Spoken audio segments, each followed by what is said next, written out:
Okay, so this time we look into the referencing style. A referencing style is a set of rules and convention for citing sources of information in academic writing. So it provides a standardized way of writers to acknowledge the sources they use to support their work, and allows reader to allocate and verify those sources. Different academic disciplines and institutions may have a specific referencing style they prepared or require. Now, some common referencing style, of course, the APA or American Psychological Association, MLA or Modern Language Association, Chicago o Torabian, Harvard, IEEE or Institute of Electrical and Electronics Engineers, AMA, American Medical Association, Vancouver, Torabian, and ACM or Association of Computing Machinery. And to give us more details about the topic, let us all welcome our presenter. Go ahead.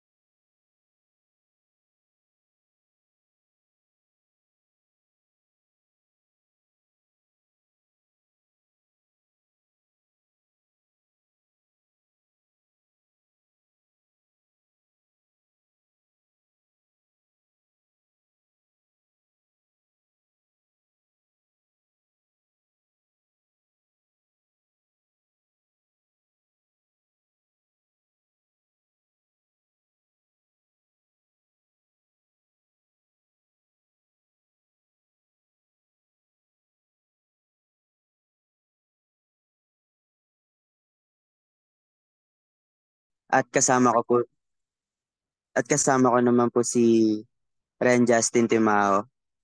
And ang ire-report po namin is about sa referencing styles. First, let's have a brief introduction po. What is referencing po? Next. So it says, sabi dyan, referencing is used to tell the reader where ideas from other sources have been used in an assignment or topic. So parang ano lang siya kanina sa nireport ni Saez, related po siya sa copyright. So ginagamit natin yung referencing para maipakita natin kung ano, saan natin nakuha yung idea, no? Kung saan galing or kanino. So yun yung referencing sa madaling salita. So what is the purpose of referencing naman? Next. Referencing allows you to acknowledge the contribution of other writers and researchers in your work.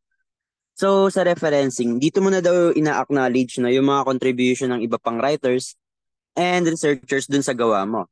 Any university assignments na may kaparehas or kahalintulad na ideas, words o kaya mga research galing sa iba pang writers, dapat lahat yan meron kang citations or referencing na ginagamit. Referencing is also a way, no, para makapag-give ka ng credits nga dun sa iba pang writers na kung kanino ka nang hiram ng mga words mo or ng mga ideas mo. Additionally, kapag halimbawang nag-reference ka pero improper dun sa academic writing natin, meron tong mga ilang severe consequences kagaya na lamang ng mga charges of plagiarism and yung mga academic misconduct. So in this report, tatalakayin namin yung four prominent referencing styles dito, which includes yung APA, ACM, IEEE, and tsaka MLA. So lahat ng mga nabanggit kong apat na yon, meron yung iba't ibang unique characteristics.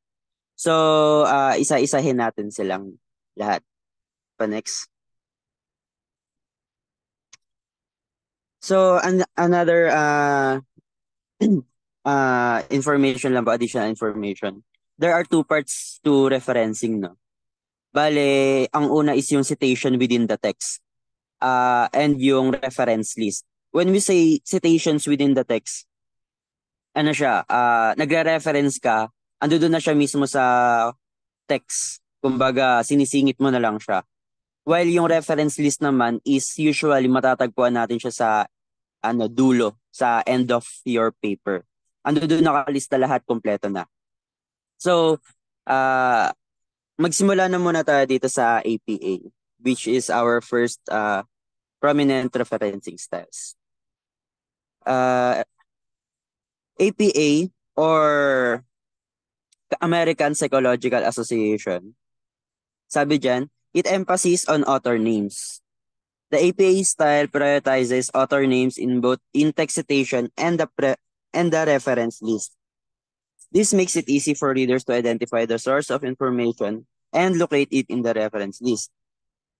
Specific formatting for electronic resources. With the rise of digital resources, the APA style provides clear guidelines on formatting citations for websites, ebooks, and other online sources. This ensures consistency and clarity when referencing digital information. Next. Inclusions of DOIs. The API style encourages the inclusion of DOIs or digital object identifiers in reference list entries. DOIs provide a unique and persistent identifier for a piece of research, making it easier for readers to access the original sources. And this APA referencing styles is commonly used in social sciences, education, psychology, and some business disciplines. So when we say APA, more on siya, no? Ni-emphasize yung author names natin. So yun lang naman yung pinaka-tatandaan natin sa kanya. Pa-next ako. Dun tayo sa mga example. So sa example naman ng APA, for in-text citation, ganyan yung makikita nyo. So, apelido lang siya, comma, then yung year kung kailan na-publish. Ganon mo lang siya i-reference in text. So, ayun nga, apelido, tapos taon. Kung dalawa naman kayo, i-include mo lang din yung apelido ng isa mo pang kasama. Tapos yung year published. Kapag ka-reference list entry naman, yung nasa likod, o yung pinakahulihan ng papers mo, andiyan dyan naman yung yung apelido, tapos yung initials niya, then yung year, tapos title ng kinuha mo, tapos kung saan siya pinublish. So for example, yan nga, Smith, tapos comma, J, yung initials niya, then yung year, tapos yung The Psychology of Learning, then saan siya na published, Oxford University Press. So next, for context and mas malinaw po, andiyan dyan po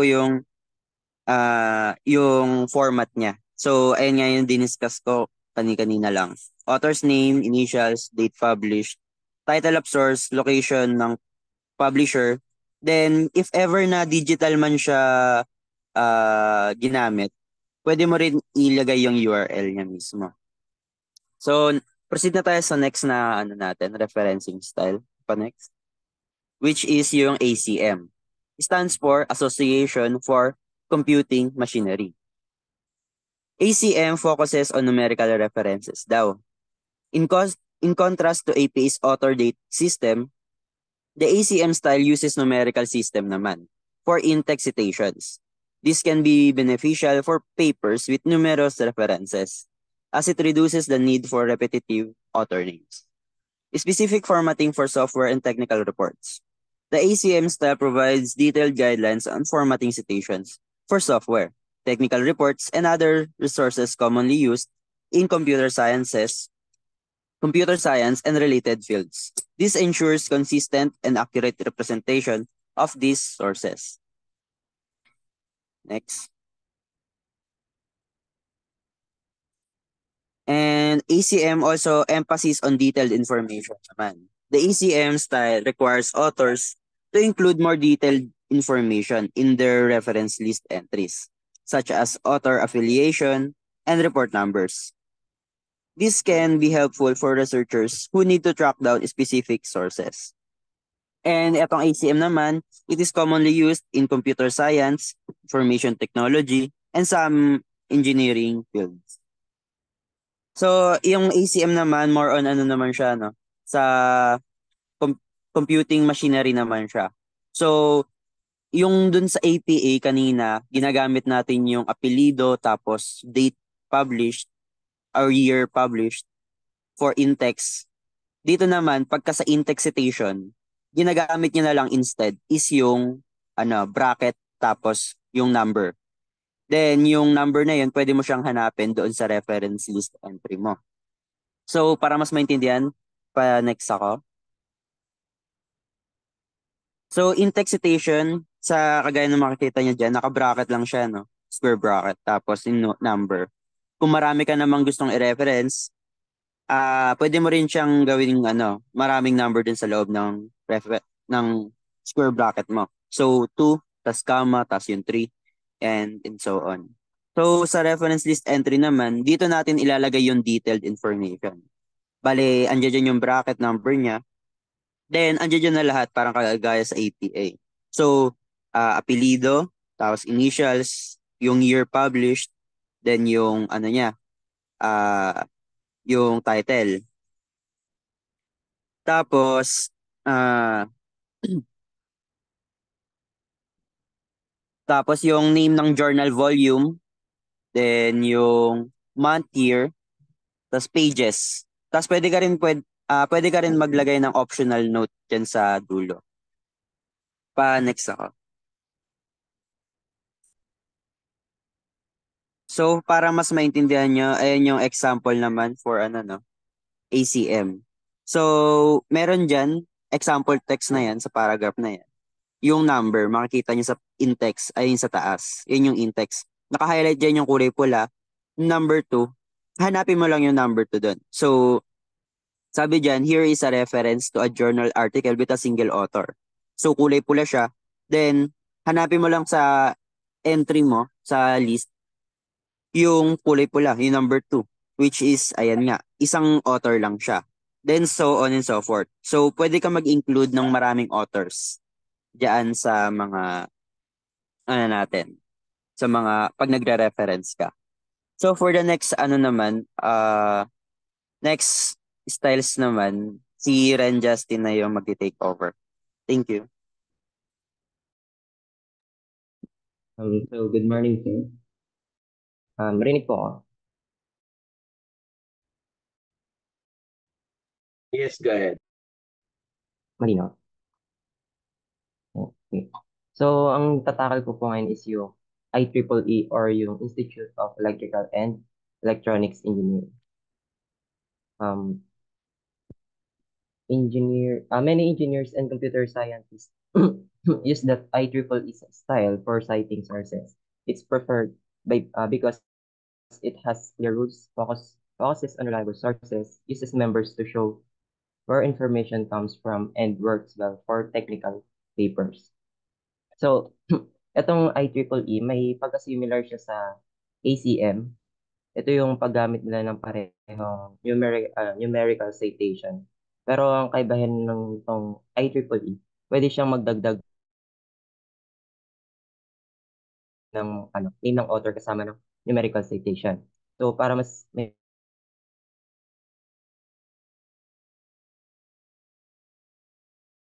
reference in text.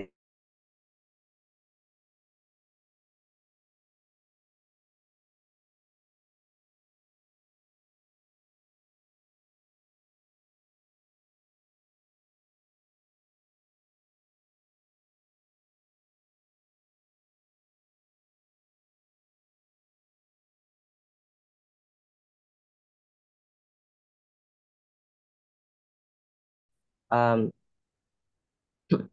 yung naman, yung sa IEEE naman, pwede sila maglagay ng pangalan ng author kung saan nila nakuha yung idea. Katulad nito, yung as shown by Claveria, which is yung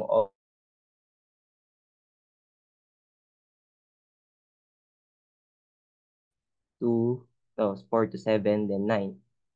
Tapos yun, De La Cruz, 4, and Gonzalez and Ramos, 5. Valencia et al. Et al means yung with others, then 7. So, ganun lang po siya sa IEEE. Then sa reference list entry naman, ganito po yung basic format, yung numerical citation, then yung pangalan ng author, then yung title of chapter in the book, or pwede rin yung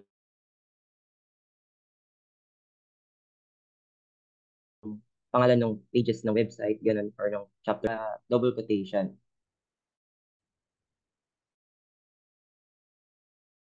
Ma-identify na ano siya, chapter or pages. Tapos naman, yung title naman is kailangan naka-italic. Title of the published book, ganun. Then next yung number of edition, then city of the publisher, country, is abbreviation of publisher, year, yung page number. Tapos means yung initial ng author, then stain, yung apelyido niya. Random patterns, ibig sabihin ito yung parang um, pangalan ng chapter niya, or yung title ng chapter. Then yung sa In Computers and You, Jailbreak Edition. Yung Computers and You and yung title ng book. Then then USA, ayun yung country. Wiley, ayun yung abbreviation ng publisher. Then year and pages.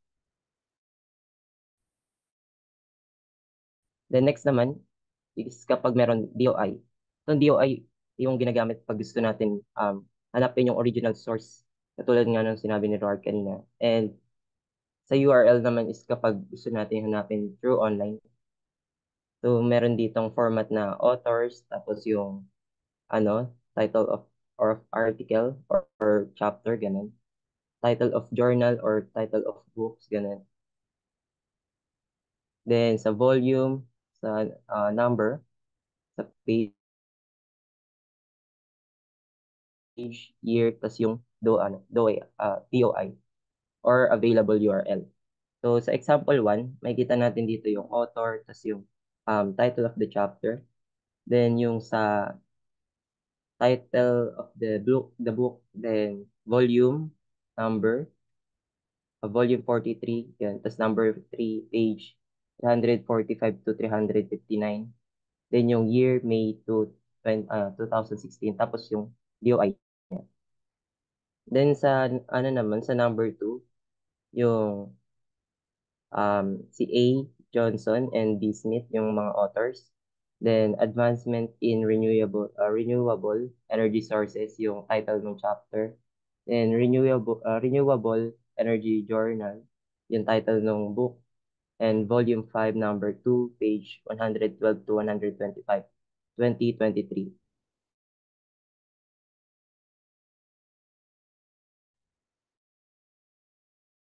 Then online, ibig sabihin, gagamit tayo dito ng URL. Ayun, gumamit siya ng URL after ng available. Then access. Access kung kailan mo binisit yung page niya. Ayan, January 3, 2024. Then next naman, sa MLA or Modern Language Association. MLA, Modern Language or Modern Language Association style is commonly used in fields like literature, arts, and humanities. It is preferred for its guidelines on formatting papers, citing sources like books and articles, and providing a consistent way to present research in these subjects. Commonly used in humanities, including literature, language, and arts. So, itong MLA or Modern Language Association, kapag gumagamit tayo ng mga ideas or words ng ibang tao sa paper natin, tinuturo nitong MLA kung paano natin bibigyan ng credit yung pinagkukuhanan natin ng mga ideas. Mahalaga to sa mga subjects katulad ng literature and arts kasi kadalasan pinag-uusapan dito yung mga creative works ng iba't ibang tao. Parang sinasabi natin na, uy, nakuha ko tong idea na to galing sa book or article na yun ng taong to. Parang ganun. So sa naman, mga example para mas maintindihan natin. Yung format niya is, yung sa in-text citation niya, yung format, kailangan author page, ay author name, tsaka yung page. For example, ito, Smith tsaka 13. Ibig sabihin, Smith yung pangalan ng author, then 13 yung page number. Paano naman kung walang page number? So, pwede tayong gumamit ng chapter ng book. For example, Luxembourg, chapter 26. Or pwede rin tayong gumamit ng scenes, like Shakespeare 1.2.95. Or time naman, like Win 10:23 to 45. Or kung kaya wala namang mga number, ang lalagay lang natin is, ano lang, yung pangalan lang talaga ng author. Raharam, ganun. So, kapag wala namang author, pwede tayong gumamit ng title ng book. For example, Amnesty International Report. So, kapag gagamit tayo ng title ng book sa referencing, kailangan naka-italic siya para ma-identify natin na title siya ng book. Then, next yung chapter of the book. Kapag walang title, pero sa chapter naman, or page ng website, ganun. Lalagyan natin sila ng double quotation. So, if you cite with two or more authors. So, kapag may dalawang authors, lalagyan lang natin sila ng and, like Mure and Patel. 48, page 48 to 50, ganun. Pero kapag more than 3 authors naman, ang ilalagay na lang natin is et al. Ibig sabihin, with others. Ganun. So, meron tayong tinatawag na parenthetical citation, which is after nung idea, like ganito, yung MLA is the second most popular citation style. Then, may parenthesis, Smith and Morrison, chapter 17 to 19. Ito yung pinaka normal way ng pag-cite ng MLA. Then, kapag narrative citation naman, parang nagna-narrate. So, according to Smith and Morrison, ganun. Then, yung idea, MLA is less dominant than APA in the US. Then, since nabanggit na natin yung author sa una pa lang, hindi na tayo maglalagay sa parenthesis, sa loob ng parenthesis. Hindi na natin sila include doon. Bali, chapters na lang. Katulad nun, 17 to 19. Then, combining citation. So, eto naman, paano kung merong two sources na pinagkuhanan? So, ganito. Yung idea, livestock farming is one. Yung two sources, like si Martin. So, pinagsama natin sila sa isang parenthesis, pero pinaghiwalay natin sila gamit yung semicolon. And para naman sa works cited list entry, so makikita natin yung pangalan ng mga authors, Jones, Mary, and um, Angela Brown, ganun. Then, yung title ng chapter, The Impact of Technology on Education. Then, yung title ng um, article, which is in Journal of Educational Research, Volume 115, number 3, 2022. Then, page 234 to 245. So, bali dito na. Ang kailangan ng tandaan dito na kapag gagawa tayo ng works cited list entry, kailangan naka-alphabetical order sila. Like itong unang site, 'di ba? Nag-umpisa siya sa J kasi Jones, 'di ba? Then yung next naman na site is nag-umpisa sa S kasi Smith. So, kailangan mauna yung J kaysa S, ganun. And yun lang po sa report namin. Thank you po.